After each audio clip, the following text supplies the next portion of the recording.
Hello guys! What's up? What's up? Andito na naman ang mami ni Yosef.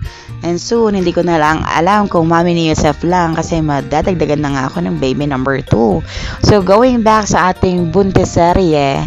So, gusto ko lang mag-document din ng kwento tungkol sa baby number 1 ko na si Otep. And at the same time, kay baby number 2. So, gusto ko lang i-document or i-compile lahat ng mga stories kasi nung time nung kay Otep sayang kasi hindi pa naman uso yung mga ganito so hindi ko alam, wala pa siguro din akong YouTube channel noon. By the way, please support my YouTube channel, Mami ni Yosef. May 3,000 subscribers na ako, diba? May nagsasubscribe din kahit pa paano, nakakatuwa lang. So yun nga, going back, ito nga pala is slideshow lang ng mga pictures na nako-collect ko. And yun, ang hilig ko mag-collect talaga ng pictures and videos, tapos i-document ko kasi ang sarap kasi balik-balikan ng mga ganitong memories. Parang pagkatapos ng ilang buwan, ilang taon, babalikan mo. So nung yung mga ganitong mga bagay, kagaya niyan, yung mga inipon-ipon ko mga video, mga pictures ni Otep, siya na tumitingin-tingin ngayon at natutuwa-tuwa naman din siya, diba? So, yan, gusto kong gawin to, ituloy lang to kasi nakakatuwa, diba? Kasi bring back the memories. And alam ko may mga tao din ganito, kagaya ko. So, hello, kaway sa inyo. At ito nga, gusto ko lang i-share yung stories din dito sa mga pregnancy journey ko na pag nakakakwentuhan ako ng mga kaibigan, ng mga friends ko, mga kakilala ko, inikwento ko nga yung ganito kasi talagang miracle to for me. Napaka-precious moments, precious babies na to mga to dahil nga sa condition ko na may PCOS. So marami namang taong aware sa PCOS, mommies, mga may PCOS na babae, at number 1 talaga neto symptoms is infertility. So yun, si Elijah, si Otep, ang aking baby number 1, 8 years in the making talaga siya. So ang tagal. And then yung baby number 2 is 10 years in the making talaga siya. Diba? Inabot pa ng dekada. So halos hindi naman kami sumuko pero umaasa kami, pero ayaw din naman naming sobra-sobra na yung dinadamdam. Parang go with the flow na lang din kami kasi sinasabi nga namin kung ibibigay ni Lord, thank you so much. Kung hindi, okay lang din naman. Parang tanggap na namin. At least nung nagkaroon kami ng Otep, tuwan-tuwa na kami. So thankful na kami no, napaka-precious babies. And then another one. So thank you talaga. Praise the Lord. Maraming salamat po, Jesus. Thank you so much. So yun, more blessings talaga yung umaapaw-apaw. Pero may time din naman talaga na 'di ba? Kagaya nito, hormones, na stress, umiiyak. So minsan talaga hindi ko napipigilan 'yan. At lately meron talaga mga ganap na ganyan. Pero yun, napag-uusapan naman lahat yan at masisettle naman lahat yan. Basta lagay lang natin lagi sa center si Lord. Lagi tayo magpre-pray. At ang lahat naman ay magiging mapupunta sa ayos, diba?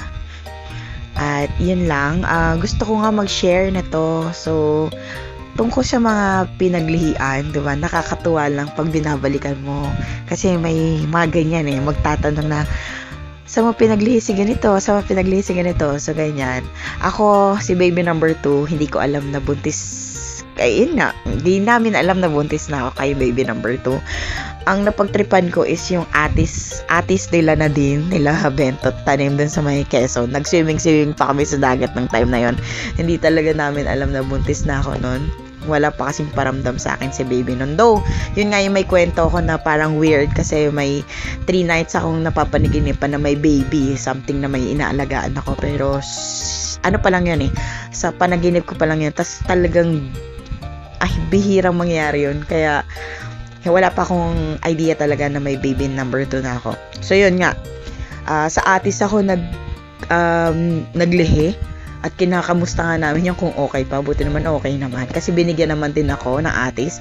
Pinitas ni Nene. Tapos inuwi namin. Tapos yun, kinain namin dito. Sarap ang tamis. Kaya thank you so much. And then, ang iba ko pang kinikrave is yung mga pagkain panghandaan. Like kagaya ng cake, pizza, pasta, yun yung mga pagkain ko na gustong talagang parang ini-imagine ko palang naglalaway na ako. Yun yung mga kinikrave ko dito sa baby number 2. Pero kay baby number 1, kay Otep, gusto kong i-compare. Hindi ko na-document masyado yung kay Otep kasi hindi naman uso to dati. So, yun nga, kay Otep, ito na weird na nakakatawa kasi ang gusto ko kay Otep is yung boy bawang. Hindi ako kumakain lagi ng boy bawang. Kumaga, hindi ko talaga trip din yan. Siguro napapakain lang ako niya pag may inuman, tas yun lang yung pulutan. So, no choice, di ba? Pero yun nga, boy bawang. So, one time, sabi ko, nagpabili ako yung mamisong boy bawang, 5 pesos. Naubos ko kagad. Tas sabi ko kay Romar, bilan mo ulit ako kasi gusto ko pa. So, binilan na naman niya ako. Nagtataka siya, bakit kumakain ako ng ganun? Hindi ko naman talaga trip kumain ng ganun. Pero ako, nagre-crave ako sa something ng mga bawang. Bawang ang lasa, kagaya ng sinangag. Yan, gustong-gusto ko. Yung ibang mga buntis ayaw talaga ng mga amoy na ganyan, di ba?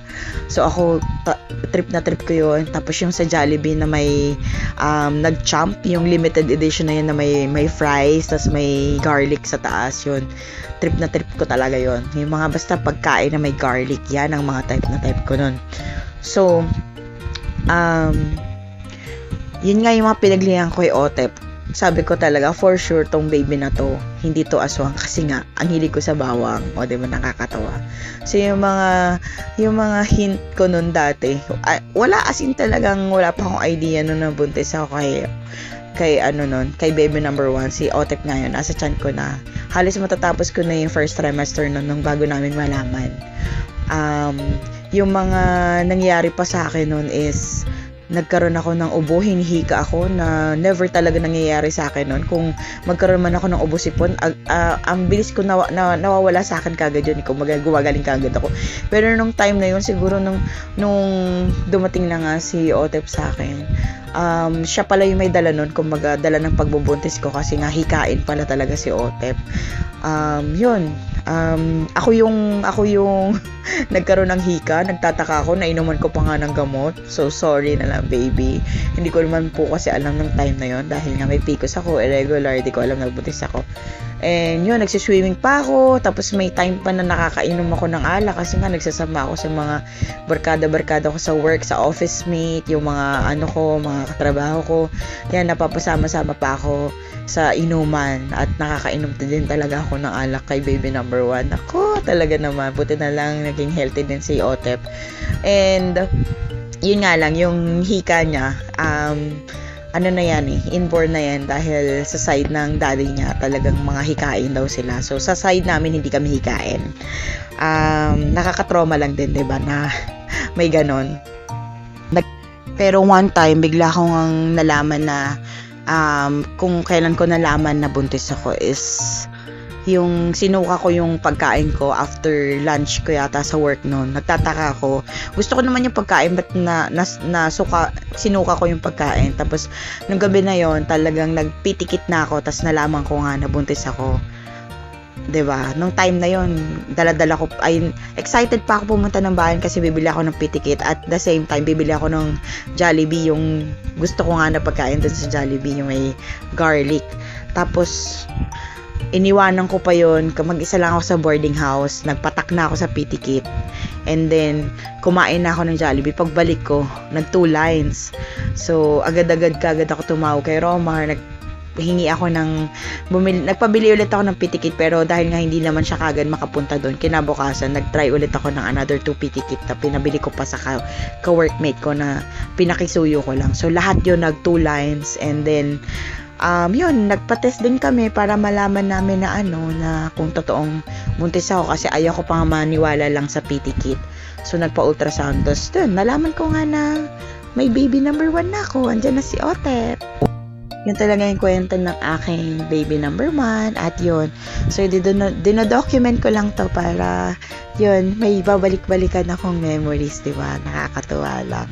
At si baby number 2, yan, kapit ka lang dyan, baby. We're excited to see you soon. Yun lang po. Thank you so much for watching and have a nice day. Bye for now.